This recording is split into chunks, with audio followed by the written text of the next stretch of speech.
इसहाक डार ने इमरान खान को मुनाजरे का चैलेंज दिया कि आओ मुआशियत का मुनाजरा करते हैं। इसहाक डार साहब, आप उनके सामने बैठ नहीं सकते, मगर आपके सामने कुछ हकाइक हम रख देते हैं। सुनते जाइए और इस वीडियो को शेयर कीजिए। इमरान खान ने एक्सपोर्ट्स को फकत 3 सालों में 21 बिलियन डॉलर से बढ़ाकर 38 बिलियन डॉलर कर दिया। PIA को हसारे से निकाला और मुनाफे की तरफ गामजन कर दिया। कंस्ट्रक्शन इंडस्ट्री के लिए शानदार पैकेजेस का ऐलान किया, जिससे 8 लाख नई नौकरियां पैदा हुई, हत्ता के कोरोना अरूज पर था। टेक्सटाइल की तबाहाल इंडस्ट्री को दवाम बख्शा, एक्सपोर्ट को 20 अरब डॉलर तक ले गया, जो कि गुज़िश्ता हुकूमतों में फकत 9 अरब डॉलर तक महदूद होकर रह गई थी। हम आज 2 अरब डॉलर के लिए IMF के आगे पांव रगड़ रहे हैं, भीख मांग रहे हैं, दर बदर की ठोकरें खा रहे हैं, जबकि इमरान खान ने रेक्विडिक में जाया किए गए 11 बिलियन डॉलर जुर्माने को 9 अरब डॉलर इन्वेस्टमेंट में तब्दील करवा के मुल्क को कौम की खिदमत की। Billion tree tsunami project launch किया, जिसे आलमी सतह पर बेपनाह पजीराई मिली, जिसके तहत 2 बिलियन दरख्त लगाए जा चुके हैं, जिसने आलमी सतह पर क्लाइमेट तब्दीली में अहम किरदार अदा किया। जब उसने हुकूमत संभाली तो उसको खजाने में 9 अरब डॉलर मिले थे,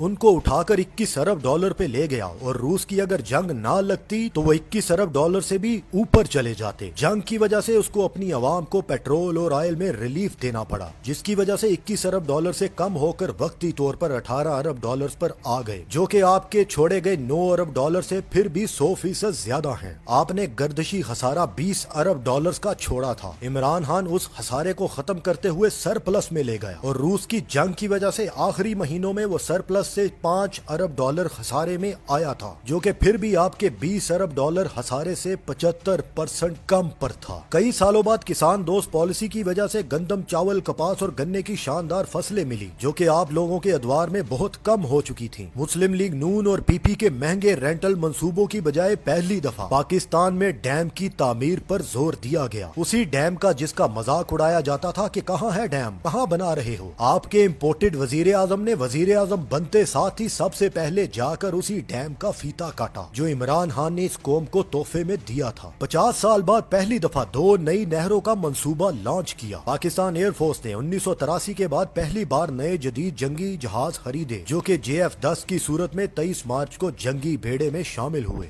बैंकों को इंतहाई कम रेट पर मिडिल क्लास लोगों को घरों के लिए कर्जे देने पर राजी किया, जिसके तहत बेशुमार लोगों को कर्जे जारी किए गए। अपने 3 सालों में मुल्क में कारों, मोटरसाइकिलों, ट्रैक्टरों की रिकॉर्ड प्रोडक्शन की, जो कि बेहतरीन मुईशत के इशारे कहलाते हैं। पूरे मुल्क में 10 लाख का हेल्थ इंश्योरेंस काट दिया। सर्दियों में एक खानदान को सड़क पर सोते हुए देखा तो मुल्क भर में 150 पनाह गाहें और शेल्टर होम्स बना दिए, जहाँ खाने तक मुफ्त दिए जाते थे। 70 सालों में पहली बार एक निसाबे तालीम को राइज के गरीब और अमीर की तकसीम खत्म की। तारीख में पहली बार ओवरसीज पाकिस्तानियों को बराह रास्त पाकिस्तानी बैंकों तक रसाई दी। 3 बिलियन डॉलर्स की इन्वेस्टमेंट रोशन डिजिटल अकाउंट के जरिए पाकिस्तान में लाया। गैर मुल्की ज़र मुबादला को 19 बिलियन डॉलर से बढ़ाकर 31 बिलियन डॉलर तक ले गया। कोरोना लॉकडाउन के बावजूद, आलमी दबाव के बावजूद बेहतरीन अंदाज में हैंडल किया। WHO और UNO ने कहा, दुनिया पाकिस्तान से सीखे कैसे कोरोना में आगे चलना है। पाकिस्तान में सियाहत के फरोग के लिए मुख्तलिफ काम किए। डिस्कवर पाकिस्तान चैनल बनाया, स्कर्दू इंटरनेशनल एयरपोर्ट का क्याम किया। IT सेक्टर में 100% की तरक्की की, जिसकी एक्सपोर्ट का हुजम 2 बिलियन डॉलर तक जा पहुंचा। 5 लाख नए रोजगार के मौके पैदा किए। 3.5 साल में 1.5 लाख नई कंपनियां रजिस्टर्ड हुई, जो कि गुज़िश्ता हुकूमतों के मुकाबले में 10 गुना ज्यादा हैं। अलकादर यूनिवर्सिटी और रहमतुल आलमीन अथॉरिटी का क्याम अमल में लाया गया। फाटा को पहली दफा KPK का हिस्सा बनाया गया, ताकि कोई गैर मुल्की ताकत जंगी कबायली इलाका कहकर उन पर हमला ना कर सके। टैक्स का हुजम उठाकर 6000 अरब तक पहुंचा दिया। गुर्बत के खात्मे के लिए एहसास राशन प्रोग्राम चलाया, जो कि इस वक्त दुनिया में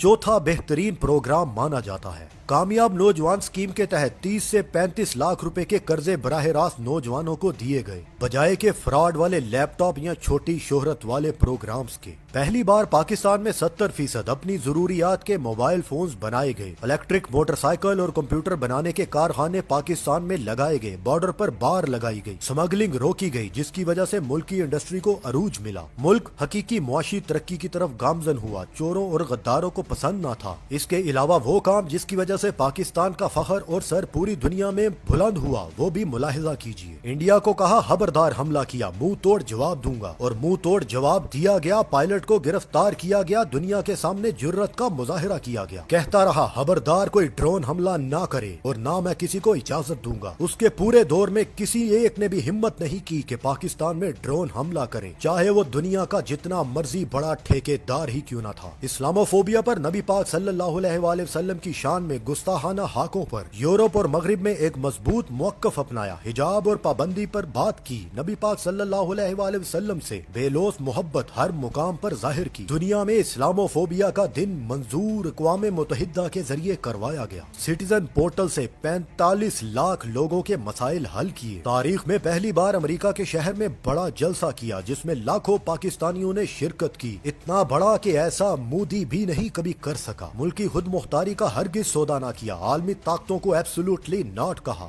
जबकि हमारे साबिका हुक्मरान एक फोन कॉल पर लेट जाया करते थे। एमएल कांसी को हवाले करते थे, रेमंड डेविस को हवाले करते थे, आफिया सदीकी को बेच देते थे। रूस का तारीखी दौरा किया। हालत जंग में रूस के सदर के साथ 3 घंटे की तवील मुलाकात की। अपनी अवाम की खातिर अमेरिका को इनकार किया। ईरान, चीन, रूस, सऊदी अरब के साथ बराबरी की सतह पर मिसाली ताल्लुकात कायम रखे। वजीर आजम हाउस में कभी नहीं रहा, बल्कि किसी दूसरे घर को भी वजीर आजम हाउस का दर्जा नहीं दिलवाया ताकि अवामी पैसा जाया ना हो। जबकि गुज़िश्ता अदवार में न सिर्फ वजीर आजम हाउस में रहते थे, बल्कि आबाई घरों को वजीर आजम हाउस का दर्जा दिलवा कर अवामी दौलत को बेजा खर्च करते थे। जिस भी मुल्क में गया, उस मुल्क में जो अखराजात आए वो आपके अखराजात से कहीं ज्यादा कम थे। कोशिश की PIA के जहाज पर सफर करे, नहीं तो एयरफोर्स के छोटे तैयारे को तरजीह थी। जबकि गुज़िश्ता अदवार में खानदानों के साथ बोइंग जहाजों में सफर किया जाता था। बेशुमार मनपसंद एंकर्स हजरात को भी नवाजा जाता था, साथ सफर करवाया जाता था। ये सब वो सवाल हैं जो हम आपसे पूछते हैं और ये सब मौजूद हैं, आपके सरकारी रिकॉर्ड में मौजूद हैं, मगर आप और आपके चैनल्स और मीडिया तवाइफें ये हरगिज़ अवाम तक पहुंचने नहीं देंगी। वो यही कहेंगी लुट गया, बर्बाद कर दिया, तबाह कर दिया, इसको हटाओ नहीं तो मुल्क का बेड़ा गर्क हो जाएगा। और आज वो सब खामोश हैं। तबाही और बर्बादी के बावजूद जुबानें बंद हैं। वजह सिर्फ एक थी, उसका सिर्फ इतना कसूर था, वो आप लोगों की तरह सहाफियों और चैनल्स की खरीदो फरोख्त में मुलव्विस नहीं था।